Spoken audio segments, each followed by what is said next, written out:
আসসালামু আলাইকুম, hello Brian. আপনারা অনেকে একটা প্রবলেম ফেস করছিলেন, সেটা হচ্ছে আপনারা এই যে এখানে টিক মার্ক অপশনটা দেখতেছেন, এটা কিন্তু আপনাদের ক্লোজ অপশন দেখায়। সো এটা কিন্তু মাত্র একটা কাজ করলে কিন্তু অটোমেটিকলি চলে যাবে। সো এই যে আপনারা এখানে দেখতে পারতেছেন you follow Facebook content monetization policy issue, এটা যদি আপনার ঠিক না থাকে তাহলে কিন্তু আপনার পেজ বাইরে থেকে ইনকাম করতে পারবেন না। সো অবশ্যই আপনাদেরকে কিন্তু এরকম টিক মার্ক থাকতে হবে। সো আমার এই পেজটাতে কিন্তু কিছুদিন আগে আমি দেখছিলাম যে আমার এখানে হঠাৎ করে দেখি কোসাইকেল এসেছিল। তারপর কিন্তু এখন আজকে আমি হঠাৎ করে পেজের মধ্যে ঢুকে দেখি যে কাজটি আমি করছিলাম, তারপর দেখি কিন্তু এখানে টিক মার্কটা এসে গেছে। এই কারণে কিন্তু আপনাদের জন্য ভিডিওটি মেক করা। সো কোন কাজটি করলে আপনার পেজে এরকম অটোমেটিকলি টিক মার্কটা আসবে এই ভিডিওতে শেয়ার করবো। সো ভিডিও খুবই গুরুত্বপূর্ণ, কেউ স্কিপ করবেন না, আর অবশ্যই কিন্তু ভিডিওতে লাইক করতে বলবেন না।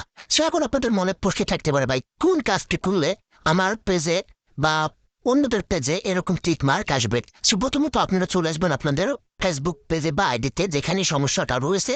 সো প্রফেশনাল ড্যাশবোর্ড এখানে দেখতে পারবেন। এখানে আসার পরে যে মনিটাইজেশন অপশন পেয়ে যাবেন। এখন আপনাদের কাজ হবে এখানে ক্লিক করা। সো এখানে ক্লিক করার পরে কিন্তু আমরা দেখতে পাচ্ছি এখানে যে ইনস্টিমেটসটা শো করতেছে, যেখান থেকে আমরা ওয়াচ টাইম আমাদের ফলোয়ার্স প্রবলেমগুলো দেখে থাকি। সো এখানে আসার পর হঠাৎ করে যদি দেখেন আপনার এখানে ক্লোজ আইকন, তাহলে কিন্তু আপনাদের মনটা খারাপ হয়ে যায়। মানে আপনার পেজ থেকে আপনি ইনকাম করতে পারবেন না, কারণ এটা কিন্তু টিক মার্ক থাকতে হবে। সো আমরা কিন্তু এভাবে এটা চেক করে নিতে পারি। সো তার আগে একটা প্রবলেম আপনাদেরকে আগে চেক করে নিতে হবে। সেটা হচ্ছে আপনারা এখানে দেখতে পারবেন যে পেজ রিকমেন্ডেশন অপশন রয়েছে। এখন আপনাদের কাজ হবে এখানে ক্লিক করা।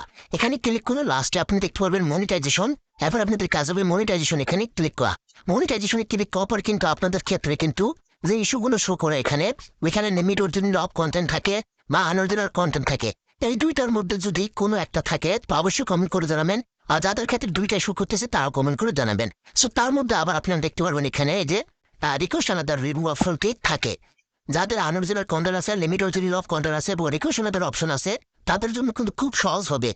রবে কিন্তু আপনারা রিমুভ করতে পারবেন বা অটোমেটিকলি চলে যাবে। এখন এরকম প্রবলেম এখানে ফেস করলে আপনাদের কাজ হবে ডিরেক্টলি 4টা লাইভ করে নেবেন। আপনারা দেরি করবেন না, 4টা লাইভ করে নেবেন। সো 4টা লাইভ 5 মিনিট করে করবেন। 4টা লাইভ করার পর এখন আপনাদের কাজ হবে, এখন যদি আমি আবার এখানে ক্লিক করি, আবার যদি মোশন ক্লিক করি, আপনারা এখানে ক্ষেত্রে রিকোয়েস্ট আনাদার রিভিউ থাকবে। সেইখানে আপনার রিকোয়েস্ট পাঠানো হবে না পাঠালেও হবে। সো যেহেতু এটা অটোমেটিক করে নিয়েছে, আপনারা চাইলে রিকোয়েস্ট আনাদার রিভিউ 4টা লাভ করার পর 5 মিনিট করে আপনারা ওখানে ক্লিক করবেন। ফেসবুক টিমের কাছে কিন্তু রিকোয়েস্ট চলে যাবে। সো তারপর যে কাজটি করতে হবে, আপনাদের ফেসবুক অফিসিয়াল অ্যাপটি আছে, আপনার প্লে স্টোর থেকে আপডেট করে নেবেন। সো আপডেট করে নেওয়ার পর মনিটাইজেশনে ক্লিক করবেন। মনিটাইজেশনে ক্লিক করার পর আবার চলে আসবেন এখানে ইনস্টিমেটস। সো ইনস্টিমেটসে আসার পর আপনারা এখানে চেক করে দেখবেন, ইনশাল্লাহ আপনাদের এখানে কিন্তু টিক মার্ক আসবে। সো এভাবেই কিন্তু আমি সলভটা করেছি আমার ক্ষেত্রে।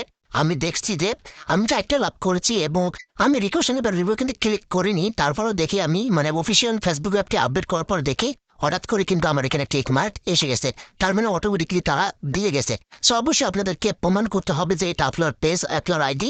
আপনারা লাইক করবেন, লাইক করলে কিন্তু তারা প্রমাণিত পাবে যে আপনার একজন অরিজিনাল কন্টেন্ট ক্রিয়েটর। সো এখনই দেরি না করে যাদের এই প্রবলেমটা ফেস করতেছেন এখানে কোর্স আইকন, তারা আজকে থেকে শুরু করে 4টা লাইক করুন 5 মিনিটের উপরে করে। তারপর আপনারা আপনার ফেসবুক অফিসিয়াল অ্যাপটি আপডেট করুন আর রিকোয়েস্ট আনাদার রিভিউ আপনারা রিকোয়েস্ট পাঠান। দেখবেন ইনশাল্লাহ আপনাদের ইস্যুটা কিন্তু চলে যাবে। সো আশা করি ভিডিওটা আপনাদেরকে ভালোভাবে বোঝাতে পারছি। যদি বোঝাতে একটু প্রবলেম হয়ে থাকে আপনাদের, অবশ্যই আমি কমেন্ট করে জানাবেন কোন বিষয়টি বোঝেননি। তারা হবে নতুন কোনো ভিডিওতে, সে পর্যন্ত ভালো থাকবেন, সুস্থ থাকবেন। আল্লাহ হাফেজ। Thank you for watching.